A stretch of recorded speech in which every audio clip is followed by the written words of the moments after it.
Hello friends, कैसे हैं आप सब। मैं शिवानी आपका आपके चैनल टीचिंग मैनर में स्वागत करती हूँ। हम पढ़ रहे थे 5A पेपर, जिसमें आता है जेंडर स्टीरियोटाइपिंग। जेंडर स्टीरियोटाइपिंग क्या है? यौन रूढ़ि युक्तियाँ। इसका अर्थ क्या है? और हाँ, मैं एक बात कहना चाहती हूँ कि पेपर 1 जो है हमारा 26 को है। एक दिन पहले हम रिवीजन कर लेंगे, सारे MCQs कर लेंगे।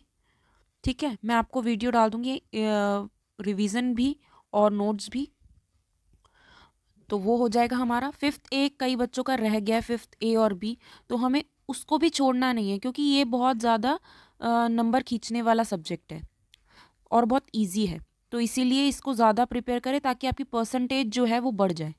ठीक है, तो जेंडर स्टीरियोटाइपिंग क्या है, हम बात करते हैं यौन रूढ़ि युक्तियाँ क्या है। ठीक है, यदि आपने अभी तक मेरा चैनल सब्सक्राइब नहीं किया है तो सब्सक्राइब कर लें, साथ में दिए गए बेल आइकन को प्रेस कीजिए जिससे आने वाली सभी नोटिफिकेशन आपको मिल पाए। लिंग भूमि तथा रूढ़ि युक्तियां। व्यक्तियों के अनुभव की व्याख्या करते समय वस्तुओं और घटनाओं के बारे में निर्णय सूचनाओं की सीमित मात्रा के आधार पर ही लिया जाता है। कोई व्यक्ति ही किसी वस्तु या घटना के बारे में अपने अनुभवों के आधार पर सभी कुछ जानता होगा, लेकिन सूचनाओं की इस कमी के बारे में कोई व्यक्ति चिंतित होगा तथा जिन वस्तुओं या घटनाओं का प्रदर्शन किया जा रहा है उनमें उन एक जैसे पदार्थों और घटनाओं की परिचित विशेषताओं के बारे में सोचना होगा जिनका पहले उससे सामना हो चुका है। ठीक है, जो हमारे एक्सपीरियंस है वो क्या कहते हैं, उनसे हम क्या सीखते हैं, और सूचनाओं में जो कमी है उनके बारे में चिंतित होते हैं, है ना, कि हमें ये नहीं पता, ये नहीं पता, ऐसा होगा। ठीक है, तो जो हमारे अनुभव हैं वो हमें सिखाते हैं। जो रूढ़ि युक्ति शब्द है इसका अर्थ है स्टीरियोटाइप। इसका प्रयोग जो है वस्तुओं और घटनाओं के अत्यधिक सामान्यीकृत और अत्यधिक सरलीकृत संप्रत्यात्मक वर्गों के प्रत्यक्षीकरण के लिए किया जाता है। मतलब जैसे जो हम अनुभव करते हैं तो हम देखते हैं, जो हम देखते हैं वही सीखते हैं ना। ठीक है, तो जेंडर में भी हम देखते हैं कि यह लड़का है, पता चल जाता है कि ये लड़का है, लड़की है। तो जो हम प्रत्यक्षीकरण करते हैं उससे हमें जो ज्ञान होता है उसको कहते हैं स्टीरियोटाइप। अनुभव से यानी जो और घटनाओं से जो ज्ञान होता है उसको कहते हैं, और हम एक उस पे बना लेते हैं राय कि ये लड़का है, लड़की है, लड़की है तो क्यों है और लड़का है तो क्यों है। वो हमारे अनुभव से हमें पता चल जाता है, तो वो उसको कहते हैं जेंडर स्टीरियोटाइप, रूढ़ि युक्ति। अब लड़के को हम लड़की नहीं बोल सकते, लड़के को लड़का ही बोलेंगे। और ये किसने कहा है कि लड़का है और ये लड़की है, इसमें भेद, कहते ही भेद पैदा हो जाता है। ठीक है, सामाजिक जीवन में रूढ़ियों और रूढ़ि युक्तियों की भूमिका महत्वपूर्ण होती है। सामाजिक मनोविज्ञान में इस शब्द का प्रयोग सर्वप्रथम लिपमैन 1922 में किया था। ठीक है, इसका जो शब्द का इस्तेमाल है वो सर्वप्रथम किसने किया था? लिपमैन ने किया था। याद रख लें, ये MCQ में आ सकता है। उसके अनुसार रूढ़ियों से तात्पर्य तो मन पर बने विचारों और अभिवृत्तियों के चित्रों से होता है। जैसे आरंभ से ही हमें सिखाया जाता है लड़कियों के लिए जो कलर है वो पिंक होता है, लड़कों के लिए ब्लू होता है।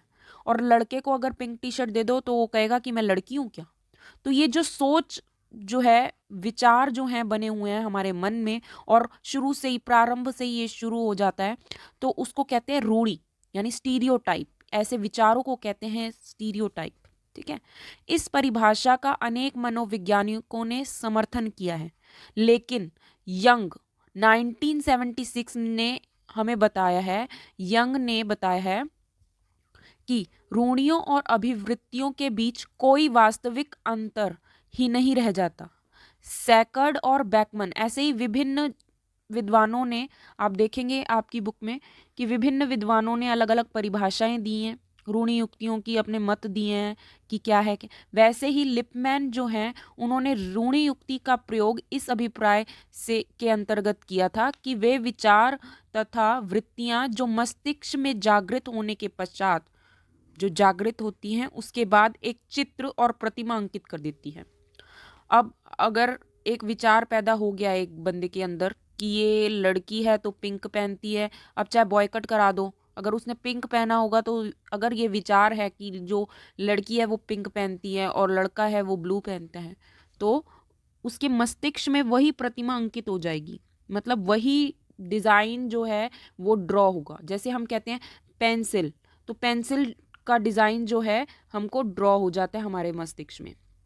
ठीक है, वैसे ही कई विभिन्न विद्वानों ने रूढ़ि युक्ति स्टीरियोटाइप की डेफिनेशंस दी है।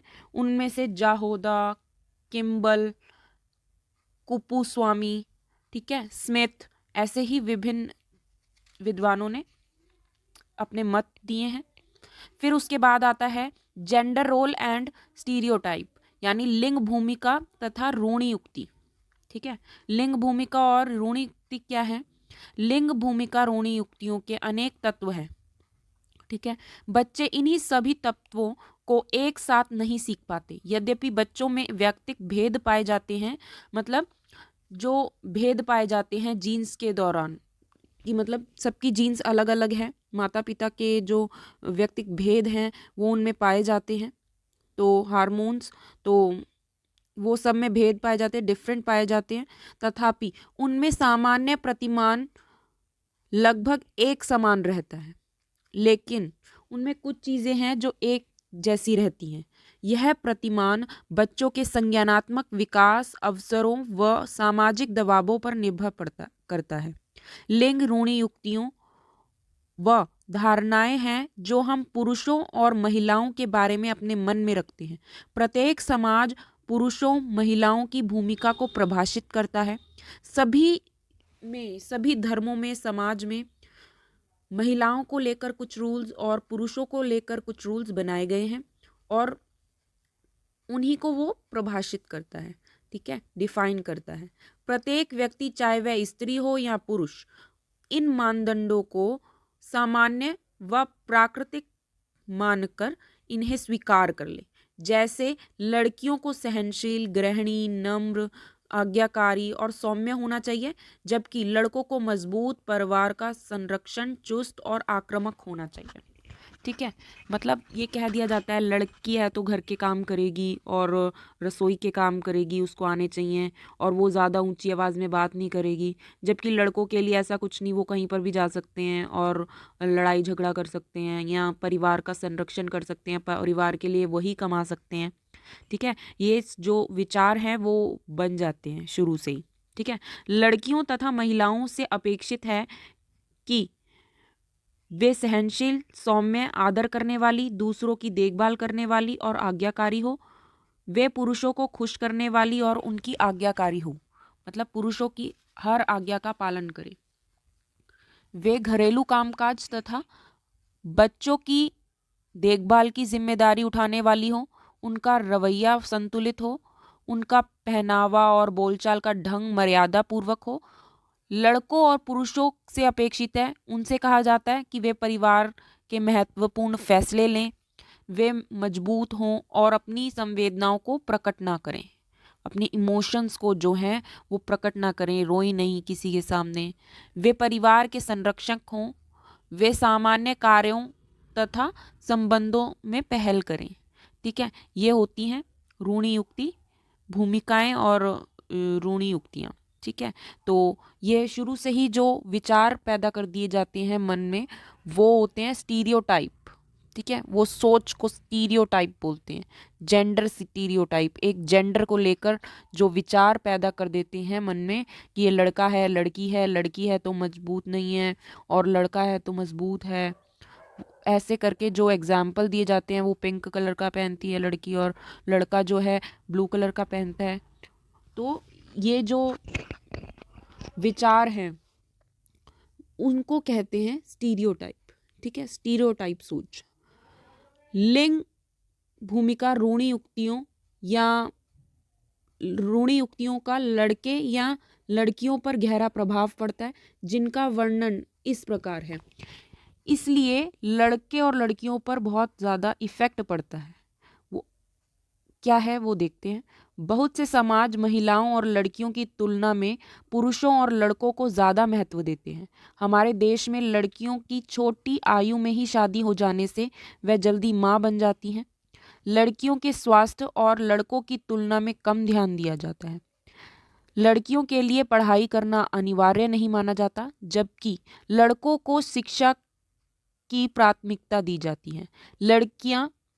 लड़कियों से भविष्य में पत्नी और माता की भूमिका निभाने के लिए पहले से ही घरेलू कामकाज के हाथ बढ़ाने में उम्मीद की जाती है। लड़कियां या महिलाओं को ज़मीन जायदाद विरासत नहीं मिलती, या ऐसी जायदाद पर स्वाभाविक हक नहीं जमा सकती, न ही अपनी मर्जी से तलाक ले सकती हैं। कुछ संस्कृतियों में तलाक के बाद बच्चों की सुरक्षा का अधिकार उन्हें अपनी मर्जी से नहीं मिलता। निर्णायक मंडलों में महिलाओं को कम महत्व दिया जाता है। पुरुषों एवं लड़कों के साथ भी कई तरह के भेदभाव किया जाता है। ठीक है, तो ये भेदभाव है जो किया जाता है। ठीक है, लेकिन अब जो महिलाओं की जो भूमिका है उनमें बहुत बदलाव आ चुका है। जैसे कि हम देखते हैं वो बाहर जाकर काम भी करती हैं, शिक्षा भी ग्रहण करती हैं, ठीक है, बच्चे भी पालती हैं। तो ये सब बहुत विरोध आ गया है, द्वंद्वाभास आ गया है, जो कि पाश्चात्य मतलब कि शिक्षा, नगरीकरण और औद्योगिकरण के प्रभाव के परिणाम स्वरूप आया है। जो वेस्टर्न कल्चर है उसके परिणाम स्वरूप उनमें बहुत बदलाव आया है। इस प्रभाव के कारण प्राचीनता और आधुनिकता में द्वंद्व की स्थिति पैदा हो जाती है। मतलब पुराने ज़माने में और अब मॉडर्न टाइम्स में जो द्वंद्व है, विरोध आ जाता है। ठीक है, उनमें द्वंद्व आ जाता है, यानी विरोध आ जाता है। निसंदेह इसमें कोई शक नहीं है, आधुनिक अभिवृत्तियों का विकास हुआ है, महिलाओं का जो है विकास हुआ है। आज वो कहीं पर भी जा सकती हैं अपनी मर्जी से।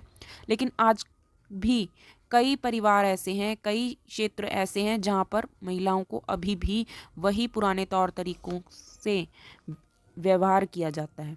ठीक है, उनको ज़्यादा अहमियत नहीं दी जाती, महत्व नहीं दिया जाता, जबकि लड़कों को महत्व दिया जाता है। महिला स्वतंत्र आंदोलन से भी यौन भूमिका में परिवर्तन हुए हैं। हर क्षेत्र में महिलाओं की सहभागिता बढ़ाने के प्रयत्न किए गए। कई कानूनी प्रावधान भी किए गए, जैसे पंचायती राज, महिलाओं के कल्याण के लिए निर्मित संस्थान इत्यादि। महिला सशक्तिकरण के लिए बनी योजनाओं के का भी यौन भूमिकाओं प्रभावित हुई हैं। सरकारी संस्थानों के साथ साथ गैर सरकारी संस्थाएं भी ऐसे प्रयास किए गए हैं। ठीक है, तो आई होप ये वीडियो आपको यूज़फुल लगा होगा। बहुत कम मिनट का है। Thanks for watching my video. आगे आने वाली वीडियो के लिए ज़रूर सब्सक्राइब कीजिए, मेरे चैनल को लाइक कीजिए, मेरी वीडियोज़ को लाइक कीजिए।